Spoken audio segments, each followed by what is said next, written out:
What's going on, everybody? You are listening to Heated Shenanigans Podcast, the only podcast bringing you the heat each and every single week. And guys, if you are watching this on YouTube, I am indeed joined by the legendary Rikishi, a member of the greatest family in professional wrestling history, the Samoan Dynasty. Rikishi, welcome to the podcast. All right, man. Thank you for having me. My goodness. We on a heated seat, all right. We got a hell of a night tonight. Thank you, man. No problem, no problem. Well, before we get going in here, I saw on Facebook you've been hunting down a pair of gear from Umaga. Have you had any luck with that? Yeah, I had a few loyal fans of mine. I mean, the whole 500 plus fans on my Instagram went on a hunt and looked for this thing here, and finally got some good leads on it. So we're on the back end, trying to take care of this thing here. I had no idea that my brother's gear was out there, and we just I'm starting to collect a lot of my family members' stuff to be able to put into a Samoan Dynasty museum here in Los Angeles. We have WrestleMania that's coming here in 2023 in Los Angeles. So, it'd just be a nice place to display, a lot of our family,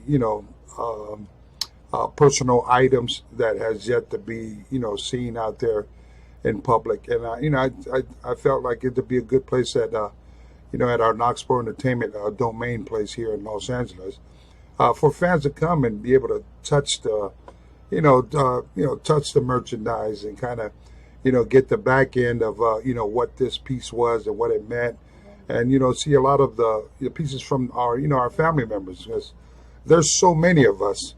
And at the end of the day, it's like, you just, well, which one, who does this belong to? And what's his, and all that stuff. So, next year, the hotspot will be Knoxboro Entertainment at the domain. So make sure you stop by. So. Excellent. And Rikishi, I wanted to share this story with you. So my daughter, who is a huge fan of yours, and when we got to meet you at DCCW, it was the highlight of her little life. Fast forward a couple weeks later, I'm upstairs doing some stuff, I think doing laundry or whatever. She's downstairs watching the Big Show. And she sees you come on the TV and she starts screaming. But she's 9 and she can't say Rikishi, so she calls you Rishiki. Mm-hmm. And she's screaming, "It's Rishiki! It's Rishiki!" And I come downstairs. I've been called the Lion King characters many a times. Rishiki. She didn't care that Mark Henry was on the TV, Mick Foley, Big Show. She saw Rikishi, and that was what sparked the excitement. Wow, well, bless her young heart. Thank you for. It's amazing with the character of Rikishi. I mean, the character was out there way before she was born, and just years later, I get this all the time, and it just it's a real good feeling just to be able to, hear these type of stories, because they're real stories. You can't write this.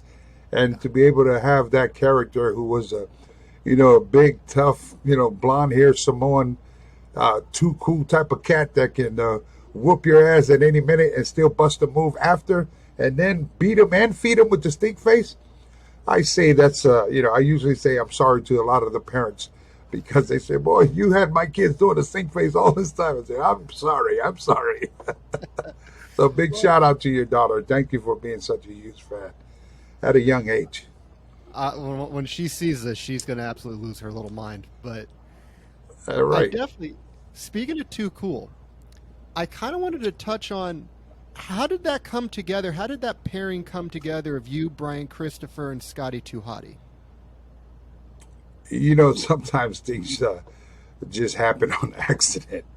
I mean, by no means we're all three professional dancers.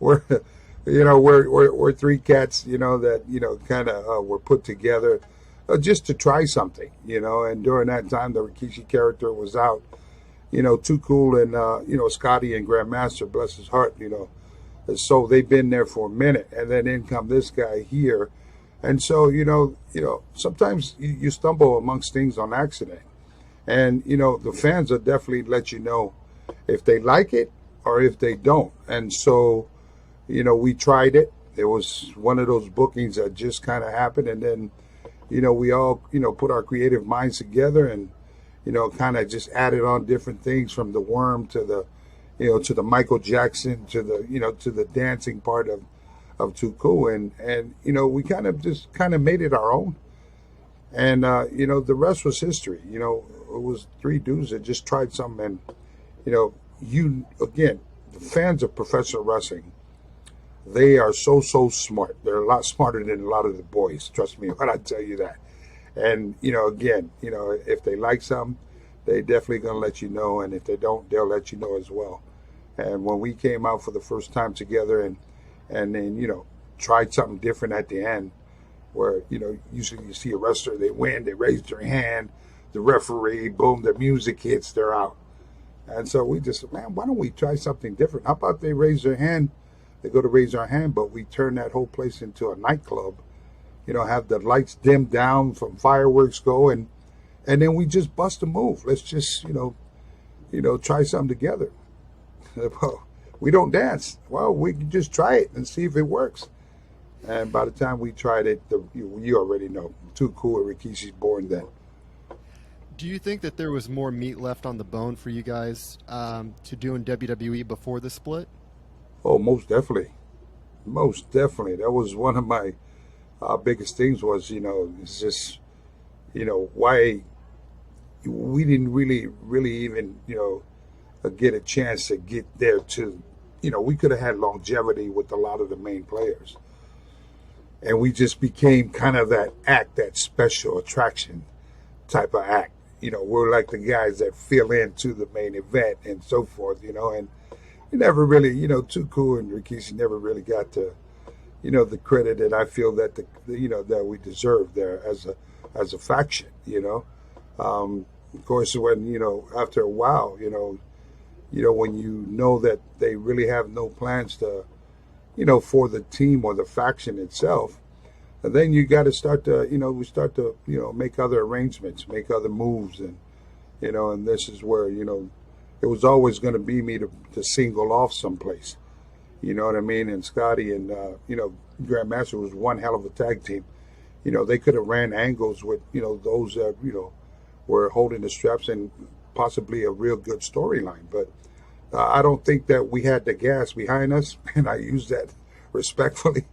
We don't have the gas. We didn't have the gas behind us, but so we just put the gas ourselves, and we just went ahead and did it ourselves. So, but I think there should it would have been nice to have a little bit more longer storylines between the Rikishi and Too Cool character. Another thing that I definitely wanted to bring up on this, and I want to say I am so incredibly just in awe of the transformation Roman has made from being the baby face in the Shield to evolving to the tribal chief character and just owning it. And in my opinion, easily the best heel in professional wrestling today. But it hasn't come without criticism. And there's been a lot of people out there. Everybody's an internet booker of 20 years online. But what are your thoughts on the criticisms that Roman has received over the course of his career? Well, I say this to those that knock Roman. First of all, Roman is the best man for that spot. If you can tell me anybody else that can draw money, put asses in seats, and continue to have people, boo him and, he's doing his job, then by all means, let's do what's good for business. As far as with the character, I think, I feel that Roman has, found himself. Like, the character is not really a character. That's just who we are, Same thing as the Usos, the Bloodline, they come out. We got our culture thing where you paint your face, okay. But, the kids has moving forward towards the new era. Everybody knows where they come from. That's a given. But to be able to see them grow and walk in their own footsteps, starting to pave their way and, have their own identity, in the wrestling world.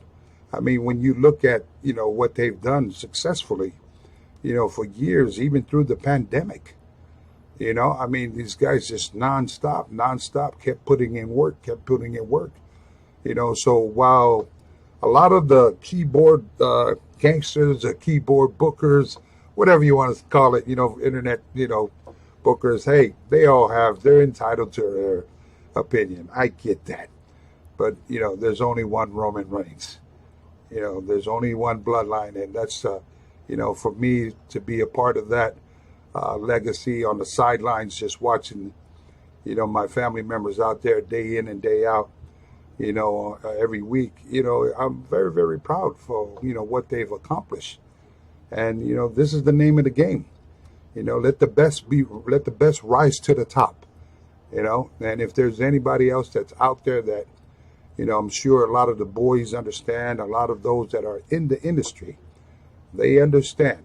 Because the day you put the wrong person up top, that's the day you'll see the difference in the houses. You'll see the difference on the capacity of people, whether they're enjoying this new angle or new person that they're wanting to push. Is it over? Is it not? Or blah, blah, blah. So, it's very difficult to be a person to carry that whole weight of the company on your shoulders. You can ask The Rock, ask Stone Cold, ask Undertaker. I mean, all those legends, that's before Roman Reigns. So the responsibility of this bloodline family member, including, the twins that are out there, Jimmy and Jay, and now my youngest boy, Solo Sikoa, these guys, they got a lot of weight to carry, and there's also going to be a lot of, jealousy that's out there. There's going to be a lot of people. There's nothing they can do that people can say it's right. They're doing good. It's all out of just those that are just, it's what it is. Instead of support your fellow workers or your family members or your friend or whatever you want to call it, your internet buddy, instead of support, somebody always got to knock somebody in. And so at the end of the day, I think the bank book speaks louder than anything else. And, we probably wouldn't have enough bags to tote what the Bloodline's making right now. Arguably, I mean, you can try to dispute as much as you want, but the numbers are there. It is the hottest angle in professional wrestling. Yeah, and it's great. I mean, what's just good for all the fans that, I'm still a wrestling fan, but, I understand what I'm looking at, after years and years. And, the wheel will always turn in professional wrestling. Sooner or later, somewhere down the line, just like The Rock, just like the Stone Colds, just like the John Cena, and sooner it'll be like the Roman Reigns, that wheel will turn. And so the opportunity, this is the part that I love as far as being a coach here in Los Angeles at our academy at Knox Pro. This is the part that I look forward to, is just there's so many independent kids that are out here in professional wrestling that would probably never get a shot to get looked at. But, just to know that there's an opportunity that one day that when that wheel turns and they just so happen to get lucky and get a call for them to show up, what better way to show up and be ready? Be ready to jump in that, what do you mean, I'm going to be the next Roman Reigns spot? That might not ever happen, but, but I'm just saying, how cool would that be? So professional wrestling is huge. The Bloodline is huge. Everybody's doing big things. And I just say this for a lot of the indie wrestlers that are out there. My heart goes out to a lot of those kids that are out there looking for that big dream and looking for that big break. And so just make sure you kids get trained by the right people and do your job. And Google your trainers, understand where they've been. How can they teach you? And yet you're looking at them like, well, where have you been? And so they have to be very, very careful of where they decide to go get trained at. So speaking of training, you do have your own training school. Where can fans and trainees reach out to find you? And also, what are you looking for in your trainees? Well, we do have our academy out here in Los Angeles, well over 13 plus years. It's all the teachings from my uncles, Alpha and Sika, late high chief Peter Mavia back in the day, Yoko. I mean, all the family members just start teaching from our uncles, and it's called Knox Pro Academy. That's KNOKXPRO.com, and you can go on there and you can find out. We train usually on Wednesdays and Thursdays from 6 p.m. to 9 p.m. And then on Sundays, it's kind of like an open ring from 10 a.m. to 1 p.m. And, when you walk through, I understand wrestling is huge. And there's a lot of fans of professional wrestling.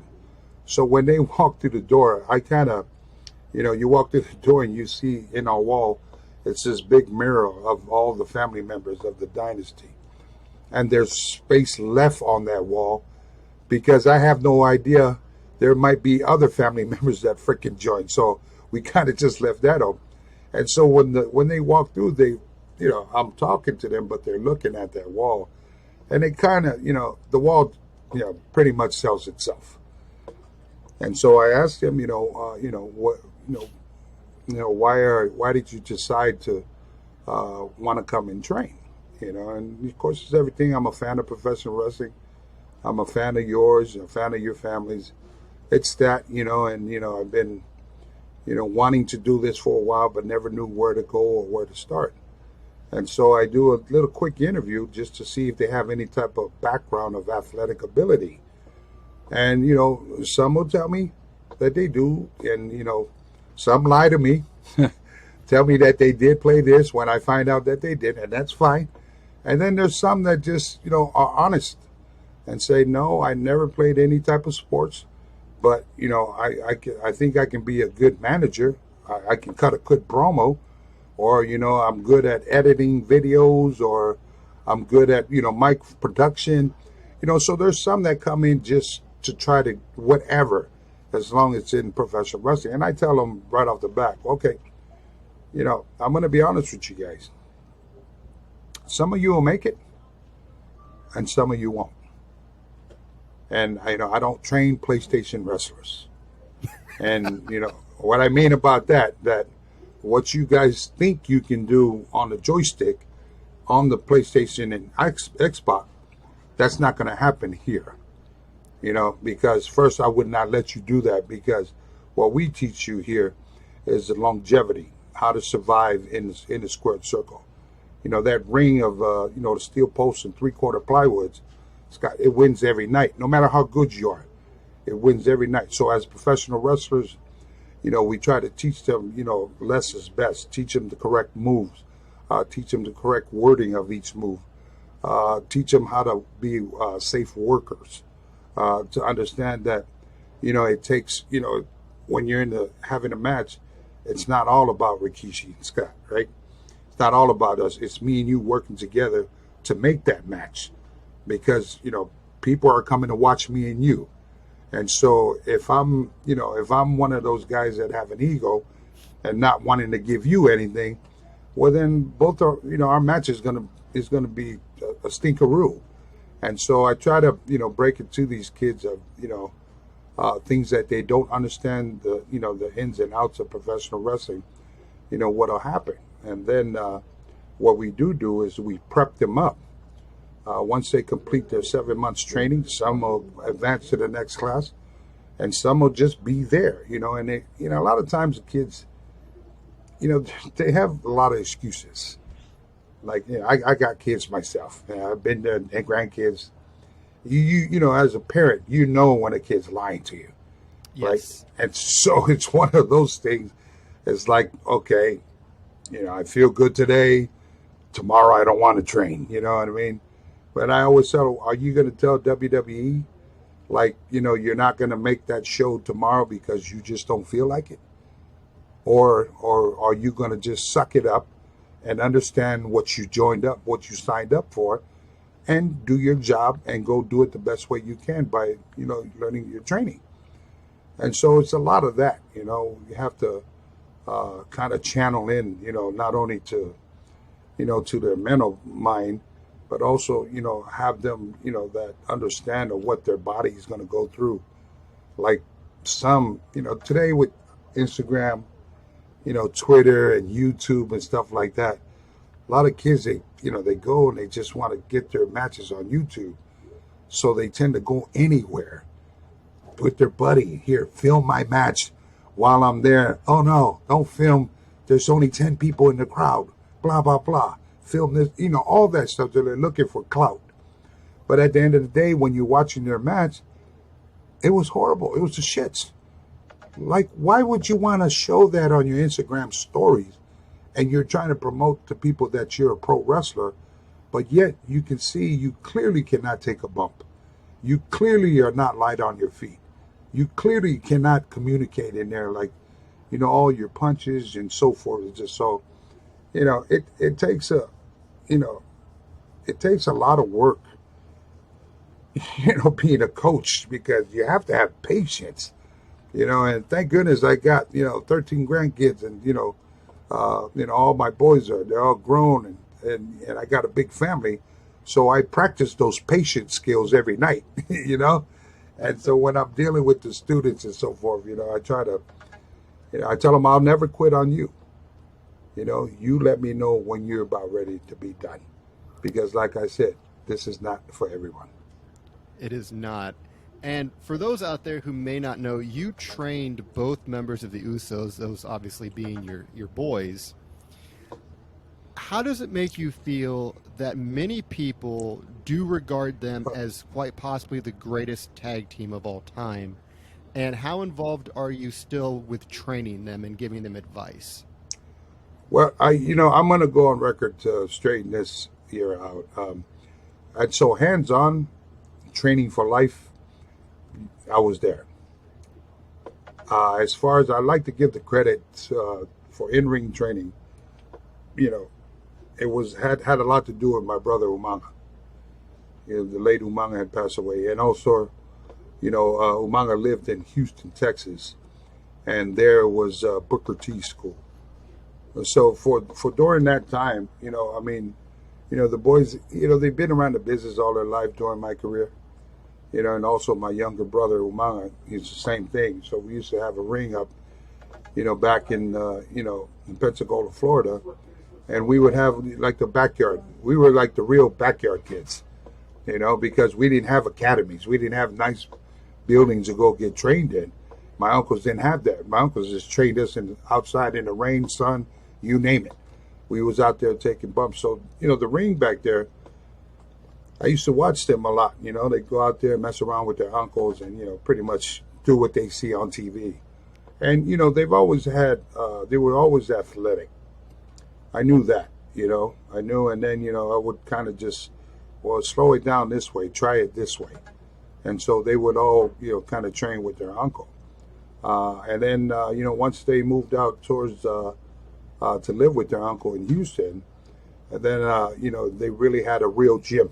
They had Booker T's, like the real gym inside and, students and everything. So, then, that took place, and then, took Booker pretty much, kind of helped them out and kind of smarten them up, and living with their uncle at the time, who was back into WWE, that kind of like, they got the best of all worlds there, And,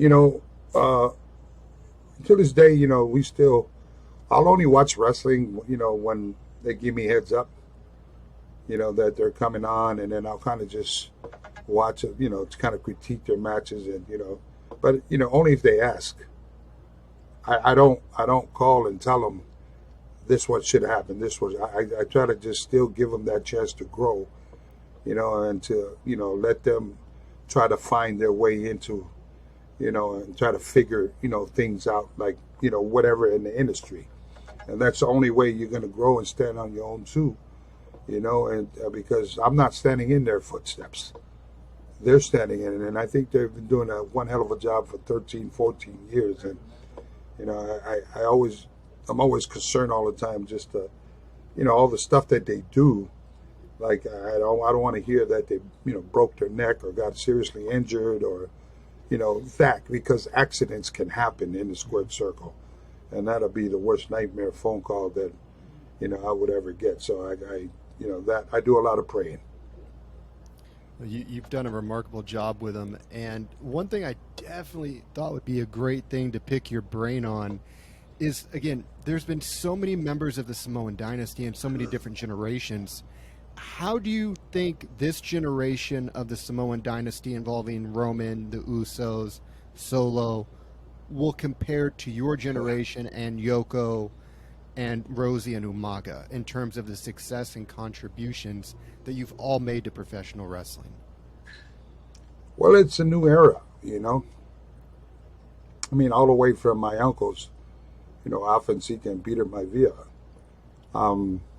New era, new different opportunities back in the day. Not as strong as TV world is today. When we came through with The Rock, Yokozuna, myself, Samu and the Headshrinkers and so forth, that was a different era. Just shifting into, what we know, later on as Attitude Era. And so, as the family members, continue to grow and continue to shift into different eras, I think, we all have our own, I feel that we all carried our own during that time.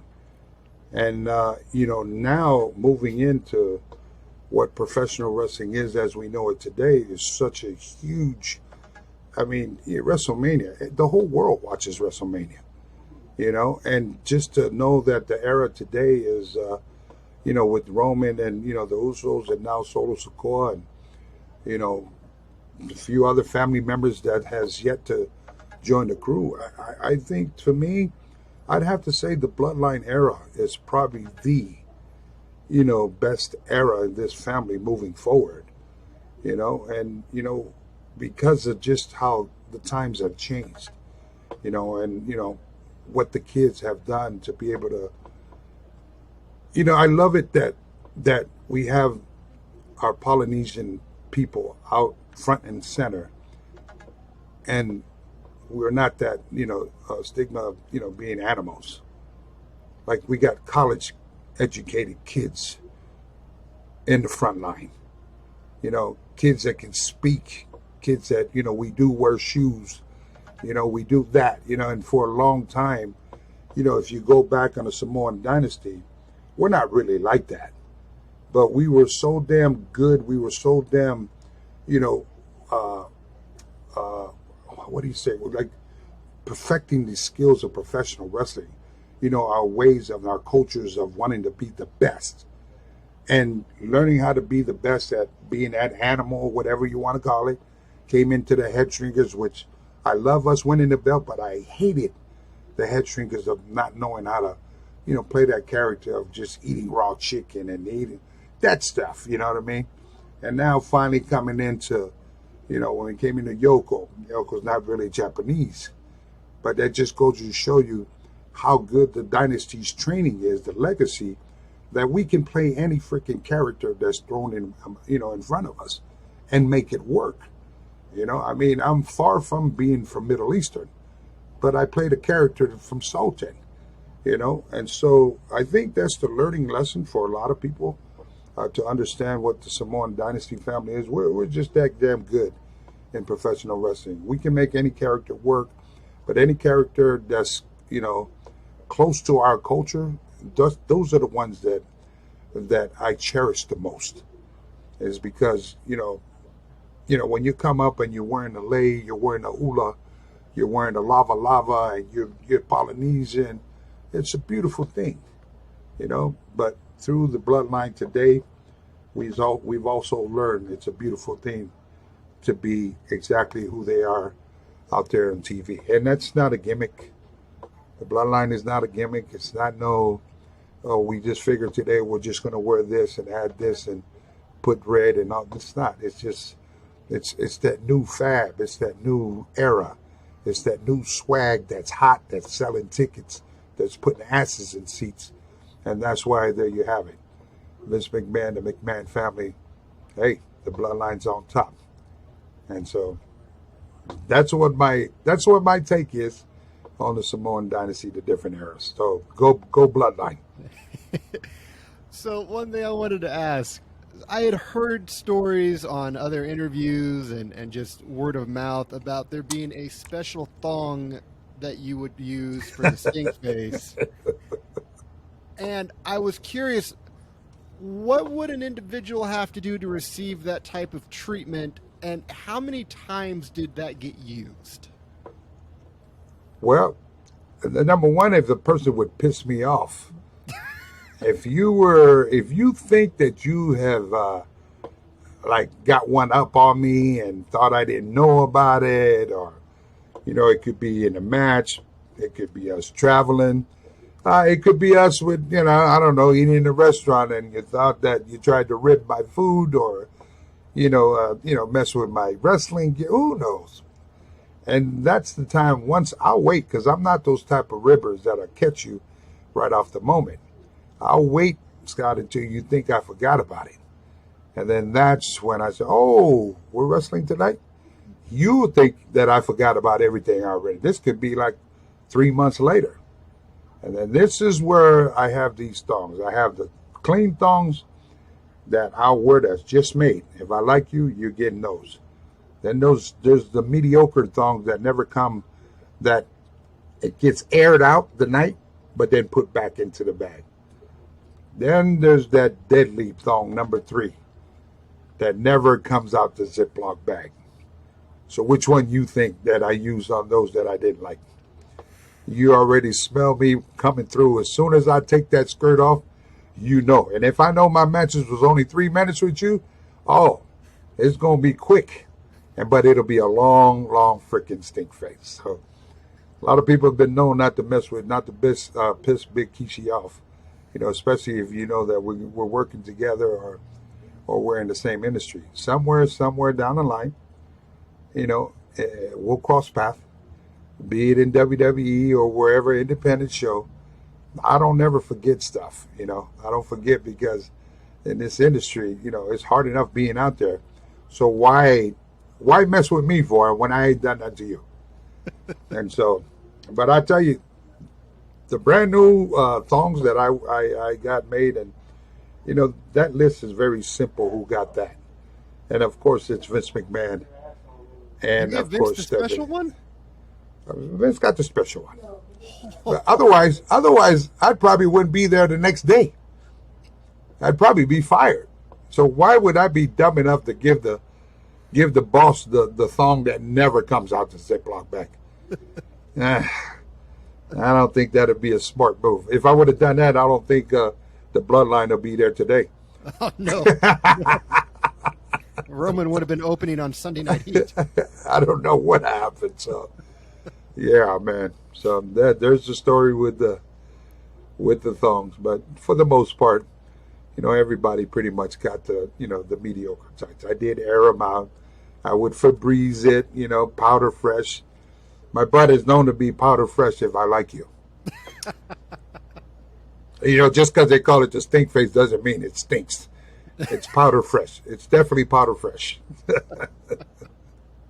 And I used to always tell people, I said, when I go to give them the stink face, I tell them, man, you got to make sure you shave, man. You got to make sure you shave, because my butt is fragile. And I don't want no marks on there when I go to sit on your face and give you the stink face moving around. You might cut my butt cheeks and I might be, bleed or something out there. So please make sure make sure to shave. How about make sure to make sure exactly. So anyways, that was the days of Rikishi wearing the thong. Well, one thing I definitely wanted to get in here, and I feel it would be a huge, just total miss by not doing this. I want to take time this podcast to honor the memories of Rosie, Umaga, and Yoko. I wanted you, if you would please share some stories with everybody listening about those lost legends. I'm going to speak to not as wrestlers. We all know what they've done as wrestlers, but as first cousins and as a younger brother, we all grew up tight, even though, we came from different bellies, but we all raised up together. We raised up in the church together. We raised up in our culture together. Our families were together all the time, ate from, numerous tables together. And they're just humble dudes. Yoko loved basketball. He loved the freestyle, rap, and he was a big time joker. Just not what you think he is when you see him on TV, like this big mean sumo guy. He's one of those guys that it's just love family time. He used to come over all the time. Was so generous to my kids. Back in the day, he just, what do you need? Or he'll just buy stuff, or just, he was that type of, perfect uncle. And the same thing with Rosie. Rosie was the same way. He was just, kind and just the humble big guy, always laughing all the time. A lot of our time all together was just, around family time, barbecuing, sit in the back and kind of just, always, uplifting each other about the wrestling business, because our uncles were already in it. And so every single one of us, including my brother Eki Umaga, we all were the same way. Just kind of we fellowship and talk together, and and kind of put out the goals of trying to help each other. And we would all train together back in the day in the backyard, that one ring.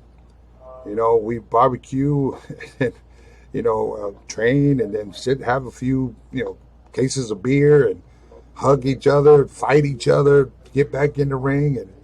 And Eki was the same way. Eki was a lot of our youngsters in our family, Eki meaning Umaga, they all gravitate to Eki, because Eki was like that uncle, that cool uncle that let them get away with anything. You know what I mean? Or if they get in trouble, from us, the elders, they would go tell Uncle Eki. Uncle Eki would come to us, hey man, this, it wasn't the kid's fault, it was my fault. That he was, but we knew he was lying. I think he always trying to protect these kids here, blah blah blah, and so he was like that to a lot of, a lot of the family members. But even though we all came from different bellies, Yoko, Rosie, Eki Umaga, Big Sam, Samu, the Tonga kid. The list goes on in our family members.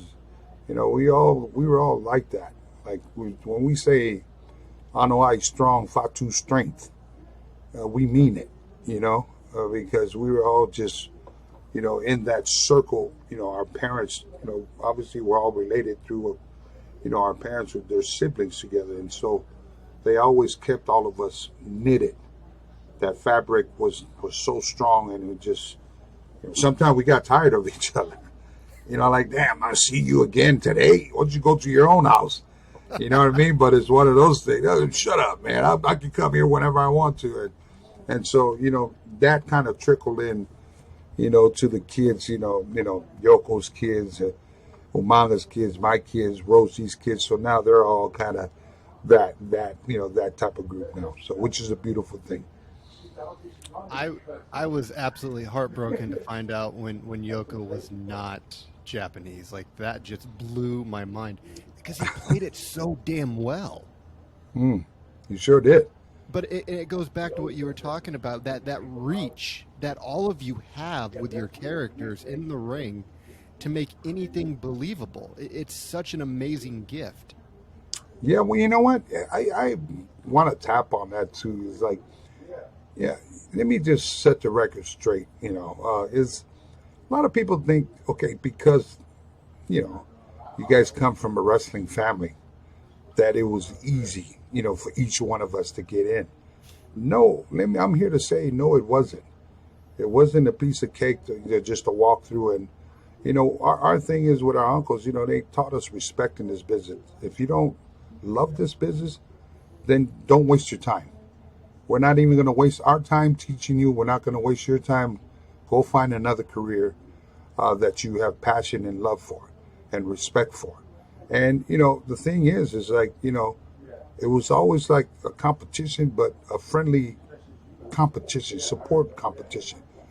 Meaning, if we're coming in after Alpha and Sika, here comes the head shrinkers, the SST. And we're like nervous, like, because they were real good. Made people, think that they were that crazy and didn't speak English. I mean, and so we're trying to learn to perfect the craft and learn that part of theatrical movement, theatrical facials, I mean, all that stuff. And still trying to remember how to, there's so much work when you have greatness in front of you, and then here you come behind them. And there was never one time do our family ever discourage anybody coming up after. We'll tell you the straight, we'll shoot and tell you the truth, but there was never something that, you can't do this. You can't do this. Because we've all trained together, we trained under that same umbrella. And so the only thing would take somebody out if in case they just decide to quit. That this is not, now my family, our family, we don't play that. You either finish strong or you just, just leave it alone. But there's never anything about quitting. You're either hurt, injured, or you're done. And so, a lot of people after we came through, and then, you got The Rock, you got Yokozuna, you got Umaga. I mean, and then you figure you got our youngsters coming through after us. Roman Reigns, you got Lance Anoa'i, Jacob Fatu, Tonga Kid's son.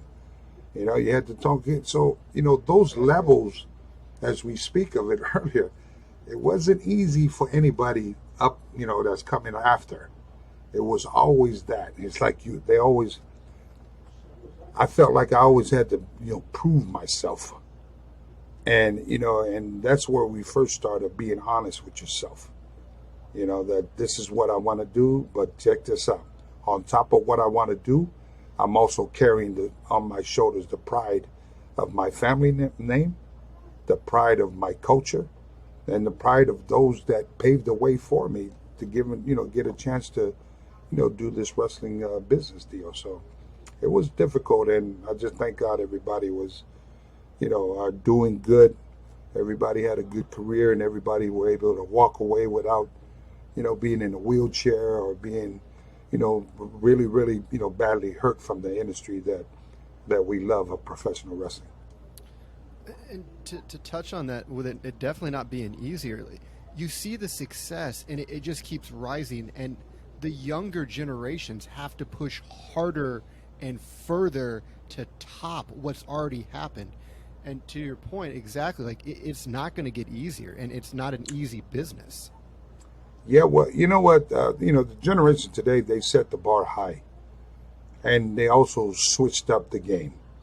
And what I mean about that, like for our students at Knox Pro, the only time I let them watch the new talent that's out there is to compare from the Ricky Steamboats, Randy Macho Man, Bret Hart, Kurt Hennig. The list goes on. I can go. And that era there, it's what's missing in my eyes, is a theatrical psychology of in-ring psychology.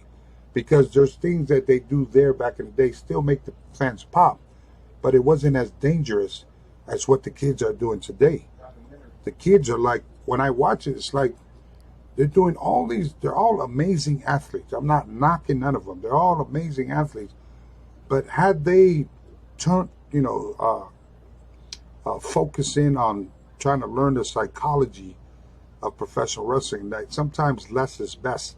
Like, I don't always have to do a freaking, 460 splash on the floor or go through the ropes. Sometimes when you go through the ropes, you get your ankle, your foot caught up. You're going right to that apron, which is a steel metal. And so it's just a lot of stuff that they do. It's just so, I have, this thing called 30 seconds and you're done. Like, accidents can happen in there in 30 seconds. And whatever comes out of that accident in 30 seconds, it can determine which way your career is going to go. And And so your life. did they need to do it? I don't know. Depending on the storyline or during the part of the match, did it make sense to do that daredevil move? And so I always try to teach. That's what we teach at our place. And I feel like the kids nowadays, it's just like, you have so many great high flyers out there. Bless his heart, Rey Mysterio set the tone for anybody. And, when people ask me, am I too small to join wrestling? No. Look at that icon, that hero of professional wrestling. The god of Mexico, Rey Mysterio.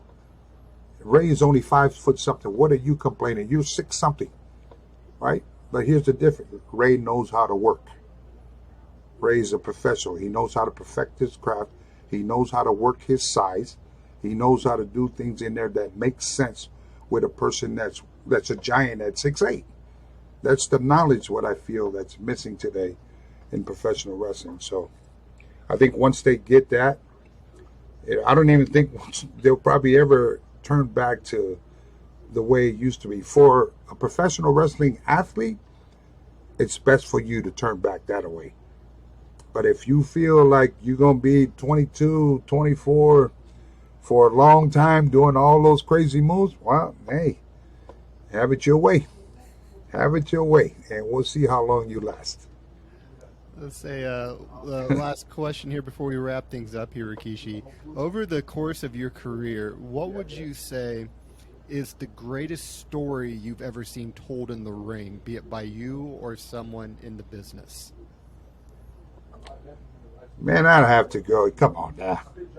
I'd have to go with, me and The Rock, with Stone Cold Steve Austin, with Mick Foley, and, being the highest point of my career as a baby face, when, you're looking for this character in your career and you finally get it.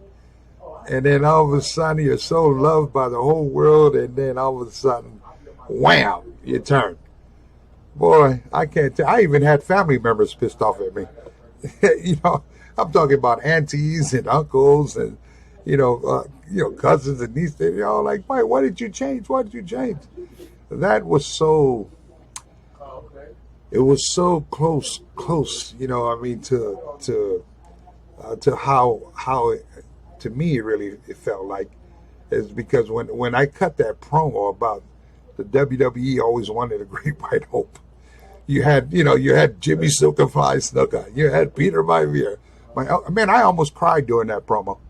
They came and we went over that promo, and next thing you know, it's like, while I was having that thing in my head and I'm getting ready to tell the whole world that it was me that ran over Stone Cold Steve. Oh my goodness. It was one of those things like, my brain kind of froze like, man, if I really don't want to say this right now in LA, but I know if I don't get out there and say this thing here, there's a lot of things can happen. Number one is I'll probably be fired right off the spot, and so I went with it. We pulled the switch, and people, it was one of those angles and those storylines that'll always go down in history. A lot of people said you did it for The Rock. Yeah, I remember I said my promo, I did it for The Rock, but set the record straight, I did it for my pocketbook. So for all the fans out there, listen, I'm still that same guy, that happy-go-lucky guy. Even when I did switch over to a heel, I really didn't like playing the bad guy. Because in my nature and who I really am, I'm really this guy, just a happy type of dude. I'm a jokester. I like to, help people. Giving is one of my things, to be able to give back, to help, those in need and so forth, help with the community. So I try to utilize the platform of, being that top baby face to, to plant all that seed. And when they wanted me to switch to, how about we just turn you bad guy? I was like, no, not now. We just started the Rikishi thing. So, and the reason why I kind of went with that too as well is that, on the babyface side was stacked, right? You got Stone Cold, Undertaker, right? You got The Rock. I mean, the list goes on, right? Mm-hmm. And then on the heel side, there was really not too many people there. I said, well, why not switch over? Let's switch over, meet Triple H, and we can dance with a few of these other cats here. And there it was, I was able to, be a part of one of probably the most important matches of my career was the Hell in a Cell with, I like to call it the $1 billion talent. We were all, you imagine if something went wrong and all those talents invested in it, boy, the WWE would have been screwed, I think, That their entire main event scene was in that match. Yeah, that was crazy. When we finally, kind of looked at that, I said, man, we got the whole main event roster up in here, So the rest, that was a beautiful thing too, to be able to be a part of a lot of those greats. I don't recommend anybody take that bump off the Hell in a Cell. If you ever are in a cage match, make sure you kind of learn how to take that fall. But that was probably one of the scariest fall that I've ever done in my career. We're trained to take falls. The height is no problem because we can see where we're going. But when we're not trained to go backwards that high and not see where you're going. And so, especially when you have a tow truck that's out there, a flatbed that has, aluminum railings around that thing, you can imagine if I didn't hit that spot, right in the right place. That's it. Chances are I wouldn't be here having this interview with you, And so, again, God is always good, on my side, always help me, get through things that, needs to be, taken care of, especially in this sport of professional wrestling. It's just so much that comes with it. The sacrifice, the patience, the never being home for your family. You're tired and, you got the show goes on. You got to perform the next day. And just, it's not for everyone. It takes a special type of, people and athlete to do what we do. You got to be mentally strong, to be able to deal with all the behind the scenes, the politicking, the traveling, the training, the people that's around you. It's like, there's always new people coming in and out those doors. And so once you got to be on your P's and Q's to kind of just, I like you, brother, but I don't know you. You know what I mean? And, you always got to be careful. And I speak about this to the students at our academy. You got to be careful riding in cars with people because you don't know if that person has, just a pile of cocaine or drugs in there. And here you are innocently jumping in there because you needed a freaking ride that you could have caught Uber with, but you just want to get in a car with, and next you know, you're on the news, WWE, pro wrestler, guilty by association, even though it's not yours. And so there's so much to come with this business of professional wrestling. Good business, tough business, but very hard business, and it's not for everyone. Well, we're going to go ahead and wrap this up here. I want to thank you again, Rikishi, so very much for your time for this interview. It was an amazing experience, and I hope all of the listeners out there are enjoying this interview. And before we set off here, is there anything that you want to make sure we get promoted for you? Any T-shirts or upcoming appearances we can get out there for you? Yeah, you just go to the one-stop shop. I want to thank all the fans for following me on my social media. And listen, I always get this. Which one are you? I'm the verified page. If it's not verified, if you do not see the blue check by any being Twitter, Instagram, Facebook, then it is not yours truly. We know how, cyber internet world is. Everything they can just post up whatever. But a lot of my, dates and everything, the one-stop shop and my merch and everything, you can go on Rikishi Fatu. That's my name, rikishifatu.com. And there you'll see on the tour dates, you'll see the merchandise, some Bloodline T-shirts we got going on, and, just all the updates, what's happening in my life and what's yet to come during the tour days. So make sure if I'm at a city near you, by all means, please stop by. Stop by, we can chit-chat, and don't be scared. I'm not that guy on TV. I like talking to people, and I like, helping people. I like giving whatever I can to put a smile on your face, because that's exactly who we're supposed to be in this industry. So remember this, it's always free to be kind to one another. And I think that is an excellent ending point for this podcast, guys. For Heated Shenanigans podcast, I am Scott, and again, we were joined by WWE Hall of Famer and legend Rikishi. And guys out there, have a good rest of your week, and you guys take care.